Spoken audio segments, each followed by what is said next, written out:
This is Perfect Game Weekly, presented by Rawlings, and my name is Darren Sutton, and we're glad you found us, because this is the only show devoted to amateur baseball, and simply put, we're passionate about the sport at this level. We've got a great show this week. Kevin Roberts Jr. was essentially an All-American. At the 12 and 13-year-old age group, this select festival athlete has great family ties to the game, and we're going to get to know all about them. Speaking of family ties and the ties that bind, it's been a family effort to get Andy Painter to where he is. A perfect game All-American in 2020, pitching through the pandemic, and a Philadelphia Phillies first-round pick. Boy, he is headed north and excited to catch up with the PG alum. And speaking of PG alum, many next year PG alums will have played in Perfect Game's World Wood Bat Association World Championship in Jupiter, Florida. Simply put, it is the finest amateur baseball event on the globe. About 100-plus teams gathered together. It is elite. It has produced thousands of professional baseball players out of the event. Brian Sakowski will join us, the great writer and scout, and explain who's taking part in their last look prior to their high school season heading into the 2022 draft. But let's get things going where we always like to start, and let's do it with the warm-up. We start in San Francisco on the final day of the regular season. It's been a magical year for the Giants and catcher Buster Posey. He delivered an RBI single for his 1,500th career hit en route to the Giants' NL West Division clinching 107th win. In an incredible turnaround for Gabe Kapler's group and for Posey in particular, the 04 PG All-American, who, by the way, was a shortstop and a pitcher when he was with PG Baseball, 7-time All-Star, 3-time World Series champ, finished the season with a .304 batting average and his highest OPS since his MVP season of 2012. Congratulations to the Giants and to the newly elected PG Hall of Famer. Let's stay in the big leagues. How do we make anything of the AL East? It was crazy. With the Rays clinching the division over a week ago, the Yankees, Red Sox, and Blue Jays all entered the final day of the regular season in contention for a wild card berth. Let's start in Toronto, where 08 PG alum George Springer hit 2 home runs against the Orioles, propelling the Jays to their 91st win and giving them a chance. All they could do was wait and see if it was enough. The Yankees, they answered first. Scoreless with 2 on, 1 out in the 9th inning, Aaron Judge delivered the first walk-off hit of his career. Hard to figure, right? At the absolute perfect time. With the Yankees safely in the postseason, all eyes turned south to Washington. The Red Sox, down 5-1 early on, rallied to tie it in the 7th, then got this 2-run shot from 2013 PG World Showcase standout Rafael Devers, and they did so in the 9th to go ahead 7-5. 2010 PG alum Nick Pivetta closed it out. The Red Sox joined the Yanks and the Rays in the postseason, leaving Toronto on the outside looking in. It's only the second time in history that 4 teams from the same division finished with 90 or more wins. The other time, the 1978 American League East. To minor league ball and the #1 prospect in the game, Bobby Witt Jr. Check out his tremendous diving catch against the Iowa Cubs on Wednesday. Then on Thursday, he swipes his 30th bag of the season, seemingly putting the finishing touches on a historic season. But rain washed out the game an inning later, keeping him from becoming the 7th minor leaguer this century with a 30-homer, 30-double, 30-steal season. Still, though, an amazing year for Witt. Just look at these numbers, split across AA and AAA. My guess is the next time you see the 2018 PG All-American, he'll be in Kansas City, opening day 2022. Great story to PG event, JetBlue, Fort Myers, and of course the WWBA Underclass World Championships. 17-year-old Chance Mako of the South Charlotte Panthers. A dominant Saturday afternoon with 16, that's right, 16 strikeouts over 6 hitless innings against the Florida Prime Dodgers. This young man, by the way, in a quick conversation said it was a fastball, mainly a 2-seamer, it was a slider, and it was a changeup. The NC State commit is currently the 10th ranked righty in the 2023 class. I'm thinking that might be changing soon. By the way, his South Charlotte Panthers made it all the way to the championship game on Monday, where they came up short against the Canes National. He, by the way, is playing up in the event in Jupiter we just spoke about. And finally, to Commitment Corner. On Sunday, PG 14U Select Festival athlete Eddie Zahn committed to the University of Miami.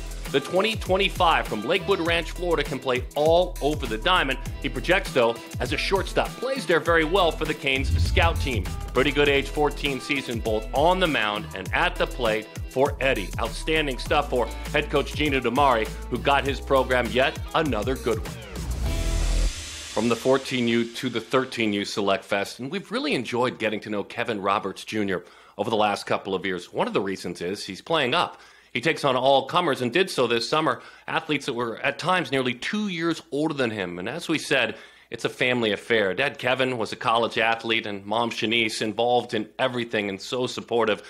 And then there's younger brother Cameron. Let's get to know the future of the game, Kevin Roberts Jr. My name is Kevin Roberts. I'm from Meridian, Mississippi. I am 12 years old and I graduate 2026.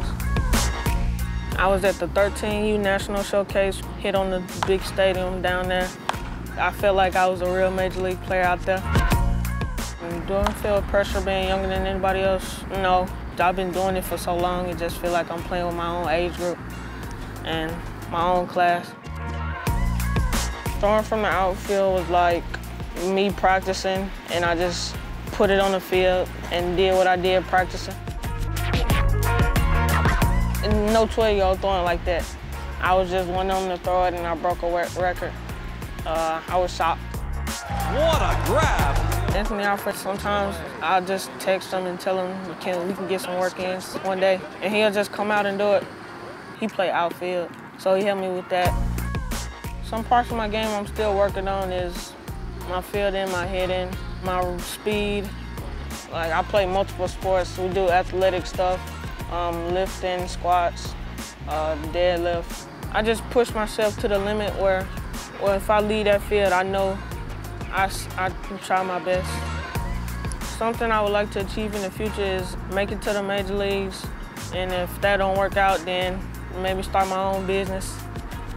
I care about my grades and my family more than I do the sport.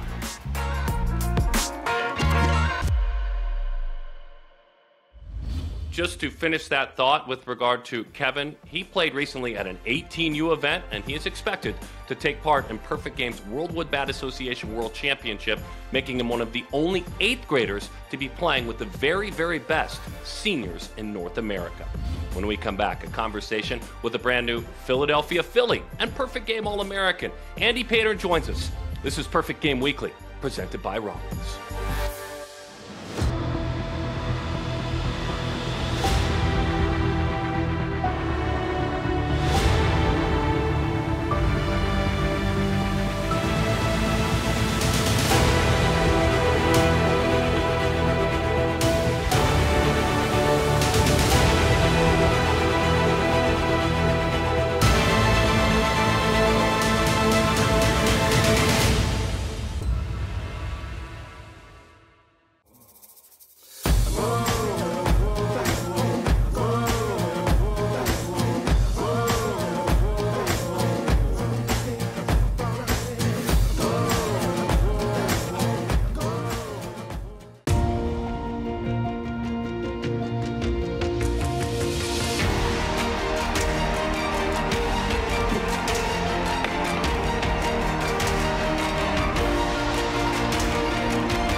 There's a new king in Queens. Francisco Lindor is headed to New York. New York is great. It's a place where you can be whatever you want to be. Every day I challenge myself to break down barriers. Seeing others live their passion, it makes me push harder in all that I'm doing. Man, that dude Lindor is fearless. I'm always trying to push myself further as an athlete. My style is limitless, just like my city. Confidence, passion, commitment, style, that's Queens for ya.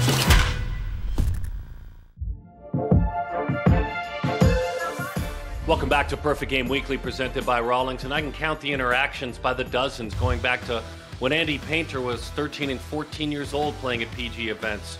All grown up now, and a Philadelphia Phillies first-round pick and hanging out with us in Florida. Andy, congratulations on your journey. What has it been like right out of the gates as a pro? Right now, I'm still just trying to get used to it.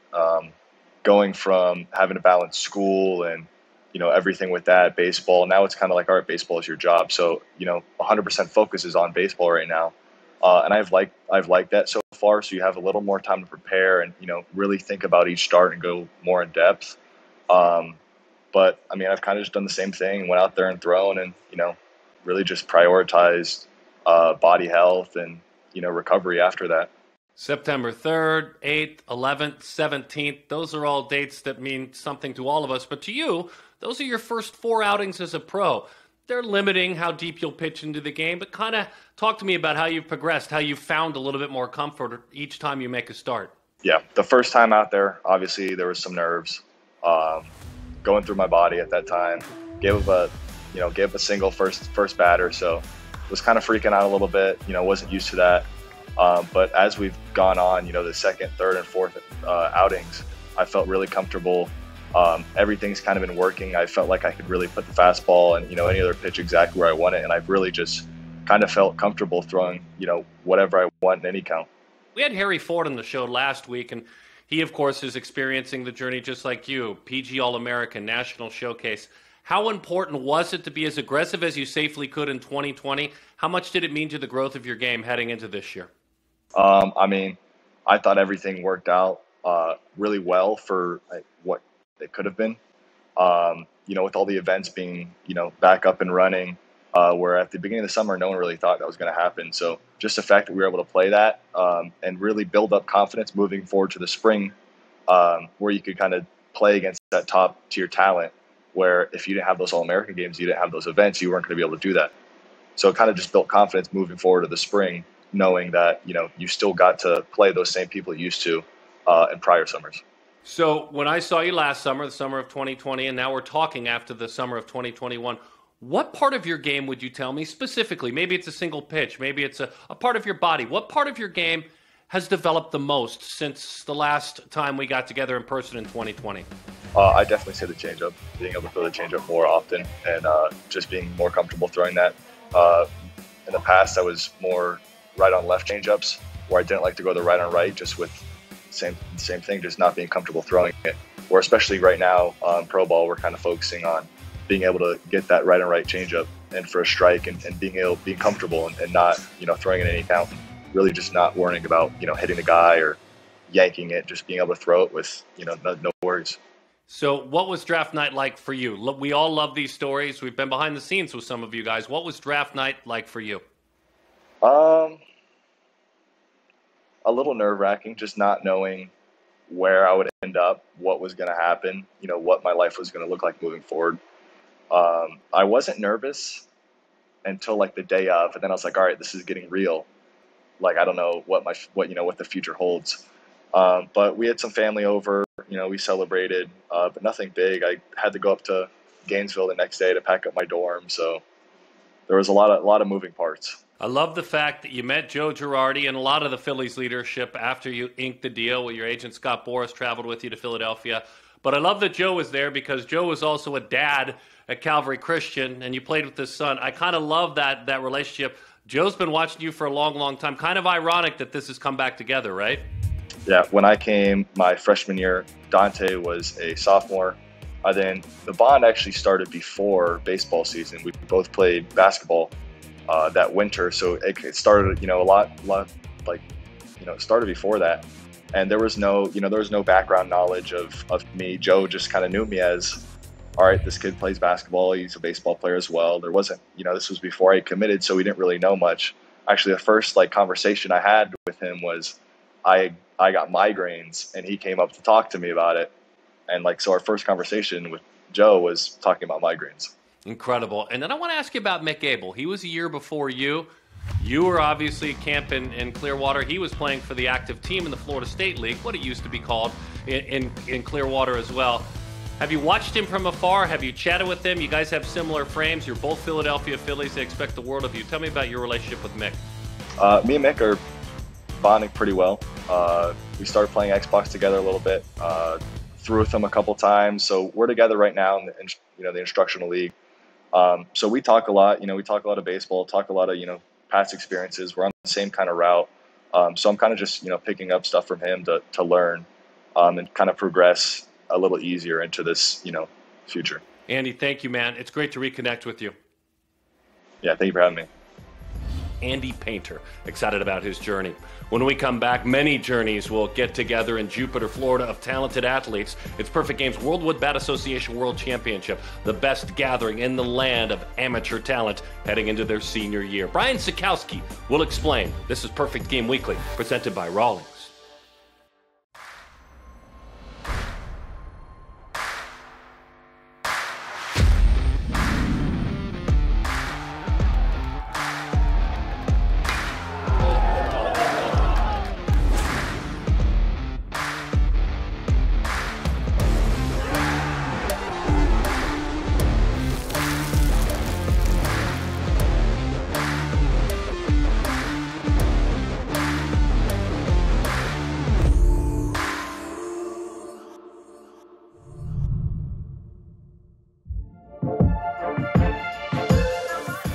Welcome back to Perfect Game Weekly, presented by Rawlings. The event takes place in Jupiter, Florida. It's the spring training home of the Marlins and the Cardinals, and we're not overhyping it when we talk about the World Wood Bat Association World Championship as one of the greatest gatherings of amateur baseball players, especially in their senior year, because it's a projection of the draft. Here's a simple number. 951 MLB alums have taken part in the event that's affectionately known as Jupiter. So we're not overhyping it. And with some insights, let's bring in National Scouting Supervisor Brian Sakowski. Brian, this is fun, man. Thanks for hanging out with us. Absolutely. Thanks for having me. We're all, I know we're on the scouting side are all amped and ready to go for Jupiter. We're excited for it to be back in Jupiter, right where it belongs. So I've been, as someone who's more of a spokesperson and a host, been hyping it up as, for me, with my baseball experience, one of the most unique and probably best gathering of baseball players at the amateur level, pre-college level, that I've ever seen in my life. Am I far off when I say that about Jupiter? No, and it's, you'll find some showcases, like the Perfect Game National Showcase, we're probably on par in terms of talent. But it's a totally different vibe. That's a workout, that's a showcase, that's more of a factory setting almost for getting looks. This is a festival. Like, this is a celebration of amateur baseball on the greatest stage. It's the best players, the best teams, historic teams, teams that were there before PG even was in some ways. Showing up and playing for a world championship. This is not a national championship, a world championship. Yeah, we're going to devote a couple of these shows, these editions of Perfect Game Weekly. So if you're watching on your regional sports network, you're going to see a lot about this and these talented players. One of them is Termarr Johnson. This is a kind of a bit undersized player, but he's been oversized as it pertains to his bat skills, left-handed hitter. The entire time we've been watching him, where is he now? I don't know if there's any tests that he hasn't passed with flying colors. It's and so I don't see a lot of guys when they're 14. That's not really my beat. But I saw Termarr. He was one of the guys I happened to see that year, and even since then, moving forward, any sort of critique. Well, he's kind of small. Well, the swing is kind of flat. Well, I don't know if he can play shortstop. Any little critique you could have for the guy, he's blown away. I don't know. It wouldn't be shocking for me if he went first overall in the draft next summer. Like, this is that caliber of player, and now he's going to get a chance to put that exclamation point on the end of his amateur career, at least on the travel ball side, this year in Jupiter. I think what blew me when I'm looking at this list right now are the amount of ranked hitters that are coming. They're not passing. Pitchers will manage their arms, and they might not make it, but the amount of ranked hitters within the top 100, it feels like almost all of them. Are there a couple of guys that you're going to be watching maybe more than others? Yeah, for me personally, I'm most excited at Jupiter to bear down on the West Coast guys that I don't have as many looks at the East Coast guys. It's just by virtue of where events are and where I am in the country, I more often see the Georgia and Florida and Texas kids than I do the Arizona, California kids. So I'm excited for Gavin Turley. I'm excited for Malcolm Moore. I'm excited for Mikey Romero. I'm excited for those guys to get more looks, to get more feel for how I evaluate them as players, where I'm looking at them for the draft, that type of deal. I'm excited to see them all, but with Romero as a guy, we're all pretty confident he can hit. As the tools are coming on, as the strength is coming on, he's running a little bit better. He's driving the baseball a little bit more. The bat looks quicker. He looks stronger. Those are all things that you need to see with progression on guys and middle infielders. It doesn't matter what position. So now that we're seeing him with a little bit more impact, that's where you see that stock start to rise a little bit more. Walter Ford reclassified. Now, in our world, he's a popular name. Folks watching this show might not know of him. He was a 23. He becomes a 22. He throws very hard. He hits very well. Where is he in his progression? Yeah, it's an interesting one. You see these every year now. There's usually one or two. It was James Triantos and Nick Bitsko in recent memory, among some other guys. It seems to me that in terms of the draft, he's more viewed as an arm right now, as far as if he wants to get drafted next summer, it's probably going to be as a pitcher. Power arm, big dude, up to 96, 97, with a good breaker, with high spin stuff. He's young. There's some mechanical stuff to iron out, some command stuff to iron out, but it's really, really premium stuff. And that's not to take away from his ability as a hitter. He's a two-way guy. I think if he were to go to college, he'd be a legitimate two-way guy. And he may have some Bubba Chandler type of deal where scouts are split in the spring as to whether they like him one way or another. But right now, it feels more like an arm, and I'm looking forward to looking at him through the draft eyes for the first time in Jupiter, because I haven't yet. Are there a couple of underclassmen? By the way, if you're an underclassman and you take on this event, you've got courage, because, again, the level of talent is crazy. And so are there a couple of underclassmen that you're intrigued to watch in Jupiter? Yeah, I saw Zander Mueth throw for the Red Scout team at the Colonels Foundation Classic in Iowa a couple weeks ago, and he's a highly ranked 23, he's top 10 in the country. He's not like he's an unknown name. It's really, really exciting. He's long, he's lanky, it's really easy. It's the makings of a plus slider. He's already throwing really hard, 94, loose and free. I'm excited to see him on this stage, competing against guys older than him, because I saw him do it in Iowa and he looked fantastic. So with 23s, as much as I have not seen them, you hear about guys like Dean West, who everybody in Perfect Game seems to love with their entire heart. I've never seen him, so I'm looking forward to that. I'm gonna get a look for myself and see if I feel similarly. Outstanding stuff. Thank you, Brian. Really excited to get to Jupiter and watch these athletes play. Definitely. The highlight of the year for me. Looking forward to it. All right, Brian Sakowski, great insights. It's time for another edition of Who Am I? Guess the PG alum. I'm a former PG All-American. I currently make up 1/4 of the best infield in baseball. I'm one of just 3 major leaguers this year to post a 300-plus, 30 home run plus, and 100-plus RBI season in 2021. Who am I? The big reveal when we come back. This is Perfect Game Weekly, presented by Rawlings. Who am I? It started with a simple idea: to break what the game knows, to evolve the standard. It's time to revolutionize defense. Printed in 4D for a breakthrough in technology. Ultra lightweight, resilient, form fit, game ready and pro tested. Designed for a revolution. Engineered for defense. The Rev 1X. Custom gear is important to me because it just represents who you are. Me as a kid, I remember I used to always look up at all the big leaguers at the time and see what they would wear. You couldn't get that stuff, in the stores. So now being able to customize basically everything I wear on the field, and it's one-on-one, I think that's just something special. I worked really hard to get here, and we get to do some swag and put your own flavor onto the field and show people, who you really are. Customs are one-on-one, just like me. G-Form, made for the moment.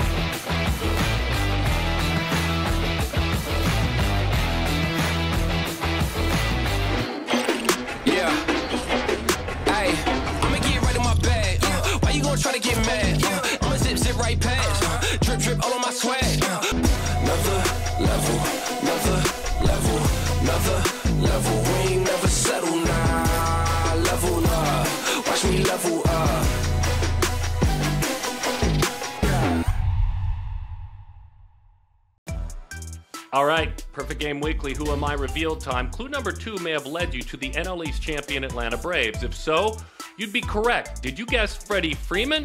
If so, you'd actually be incorrect. We're so tricky, aren't we? The answer is 2014 PG All-American Austin Riley. A breakout season for the 24-year-old third baseman, leading that powerful Braves infield to the NL East title. Future big leaguer Kevin Roberts Jr., thank you for joining us on this show. Andy Painter as well. We hope you're both going to the big leagues. And Brian Sakowski, the great writer and the great scouts, for his insights on Jupiter, as we call it, in the amateur baseball industry. The sights and sounds of the World Wood Bat Association World Championship will be there. It's going to be crazy. Here's a look. We'll see you next time. We're in Jupiter, Florida, home of the World Wood Bat Championship by PG.